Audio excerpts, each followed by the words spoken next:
Hi, this is Mrs. Basin, and today we're going to talk about molecular formulas.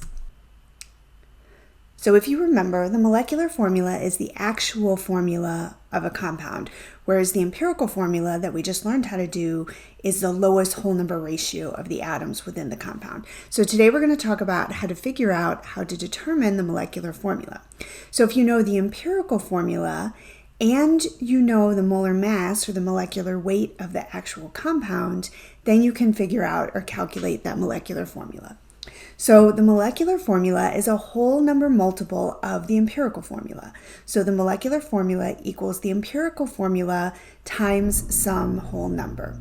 So this whole number we get from taking the molar mass or the molecular weight of the compound divided by the empirical formula mass. So that molar mass, that top number, is going to be given in the problem, and the empirical formula mass we're going to get from adding up all of the masses of the elements in the empirical formula. So in order to be able to do this, we have to know what the empirical formula mass, or the empirical formula is first, and the molar mass, and then we're able to get the molecular formula. So let's do some example problems. Okay, so naphthalene is something that is used in mothballs. It contains carbon and hydrogen. So its empirical formula is already given. So there's two ways you can see these problems. Sometimes they'll just give you the empirical formula and then you have to come up with a molecular formula. Sometimes they will give you data to determine the empirical formula, and then from there you'll have to get the empirical formula. And we'll do examples of both types. So for this first type, they're giving us the empirical formula as C5H4. And then it also gives me the molar mass. So I want to know what the molecular formula is. So my empirical formula is given C5H4. And in order to get to the molecular, I have to figure out what that N value is. So remember, N is the molar mass, which is going to be given, divided by the formula mass, which comes from the empirical formula mass. So the molar mass is 128.16 grams per mole. So that is given in the problem. To get the formula mass, I have to add up all the elements in the empirical formula. So I have carbon and hydrogen, 5 carbons, 4 hydrogens. So if I add that whole thing up, I get 64.09. So this number goes on the bottom.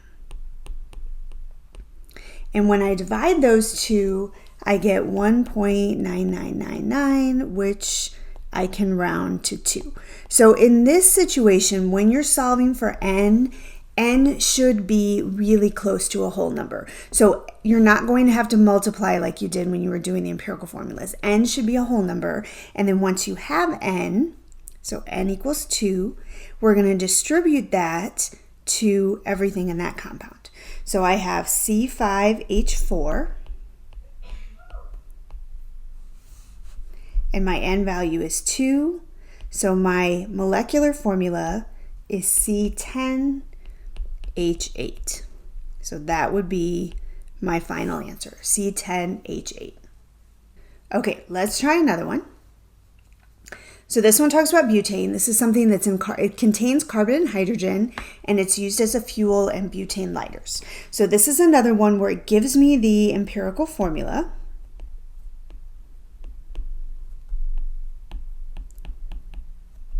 And then I want to find that N value.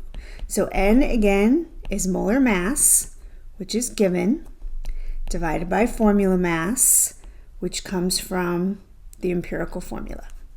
Okay, so molar mass is 58.12, and the molar mass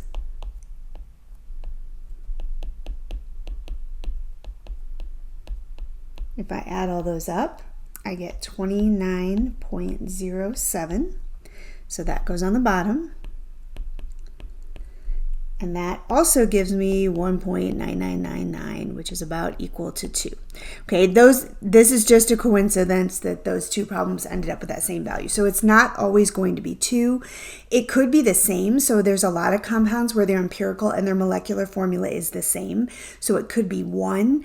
And the other thing is, if you forget which number goes on top, the bigger number always goes on the top, or if they're the same, the number that's given.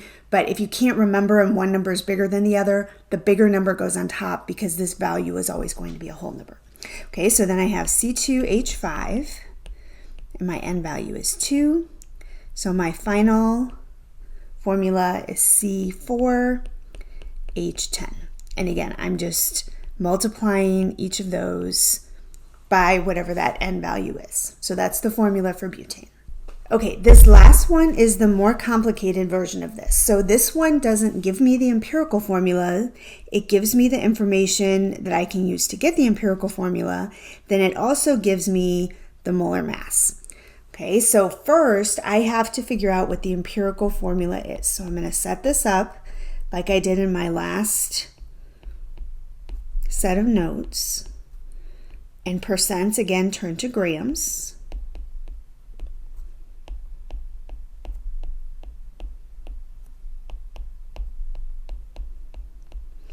Okay, then I'm going to switch those to moles. So all of these are going to get converted to moles.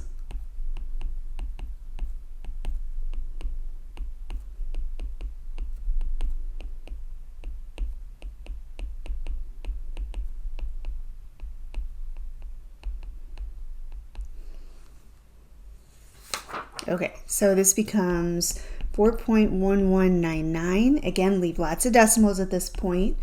5.138, 2.059, and you can leave 3 or 4 decimals, it doesn't matter.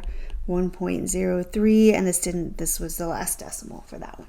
Okay, so now divide by the smallest, because I'm looking for a whole number ratio. So this is my smallest.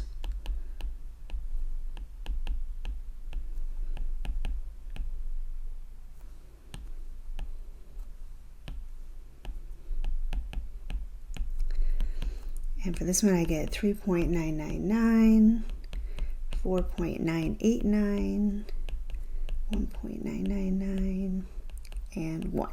Okay, so like we said before, if those are within 1/10 of a whole number, then we can round those. So that becomes 4. This becomes 5. This becomes 2. And this is 1.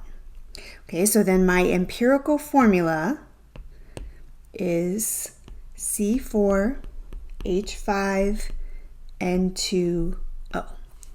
I want to know the molecular formula, so I'm not done yet, so I have to figure out what that N value is. So my molar mass was given, so that goes on the top, 194.19, divided by the formula mass, which I'm going to get by adding all of those up. So I need 4 times 12.01, 5 times 1.01, 2 times 14.01, and 1 times 16. Okay, so I'm going to add all those up, and that gives me 97.11. That's what goes on the bottom. So my N value, again, is 1.999, just coincidence. N value is 2.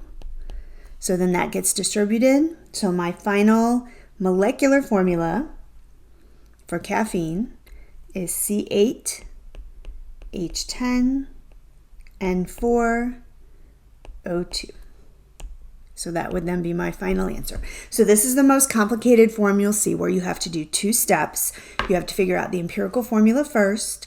Then once you have the empirical formula, then you use that molar mass to figure out the molecular. So this molar mass number here, you don't need that till the end. The percents or the grams of the different elements, that's what you start with to get your empirical. Molar mass goes on the top, and then your empirical formula goes on the bottom, gives you that whole number, and that's what you distribute.